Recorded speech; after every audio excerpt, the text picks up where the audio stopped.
truck that I had a hand in restoring belongs to the company Dustbusters in Evanston, Wyoming, that I've pulled for the last 4 years. And actually the very first truck he ever bought, 1980 Kenworth W900A. It was a short hood when we pulled it in the shop, and it had a Kenworth 8-bag rear suspension, and the gears in the rear end, it would only run about 55 or 60 mile an hour. So the first thing we done was strip it from the cab back down to bare frame rails, took all the cross members out, welded all the holes shut, sanded them all down, repainted the frame, and then we rolled it's actually a Volvo corporate rear 4-bag air suspension under it that's got 342 rear end gear ratio, so they're a lot faster. We could get up to highway speeds with them, and re-drilled all the holes. And then one thing led to another, and we decided to put a B model Cat 3406 in it instead of a 400 Cummins. And with that, we done a 13-speed double over transmission. This thing has no clue what speed limit means. On a 70 mile an hour highway out here, you could get a ticket in 11th gear, and you still got 2 more to go. Like I said, it was a standard hood when we started on it, and it's sat here for 25 years and nothing ever really done with it. So we moved the cab back 12 inches so we could put the extended hood on it. Ordered a new hood from True Fit in Oklahoma, and that is the nicest fiberglass reproduction hood I've ever seen. We didn't even have to do any body work on it. Just sand it and prime it and paint it. Pretty much every component in that truck is brand new. Wheels, tires, tanks, drive lines, transmission, the motor, the hood, all the stainless steel on it's new.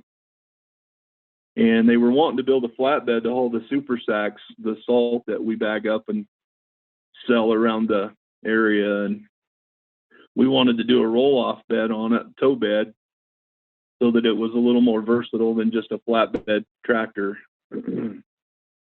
So we purchased a wrecker that had this tow bed on it. The chassis in that wrecker was no good, so we moved it over to this one, and it's been a fun project. We took it from driving it into the shop to the pictures that you have, the final pictures.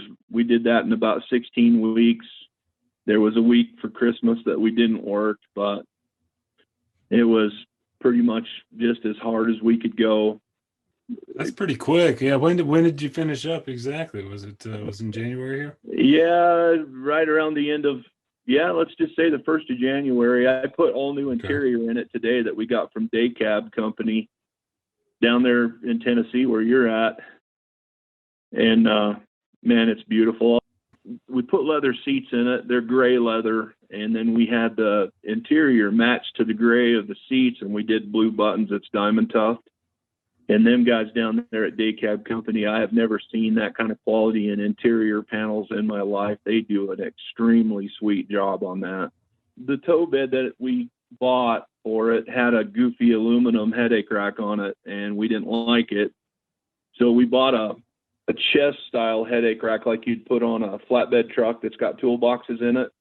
And then we took the doors off and had stainless doors made for it. And we painted the aluminum headache rack to match the truck. And the center door, we shortened it. It was 3 same size doors. We shortened the middle door and put the hydraulic reservoir in that cabinet and put a window in it to look out of the back window of the truck. I did hardwood floor in it. It's got kind of a gray barnwood looking hardwood floor in it. Brand new leather seats.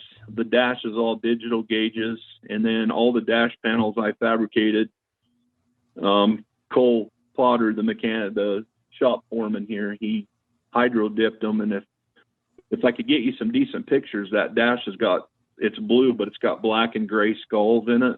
Everything in there, the window cranks, the speaker covers, the radio faceplate, the frame around the back window, everything that we could. The dash we hydro dipped, and it all matches in the blue and black and gray.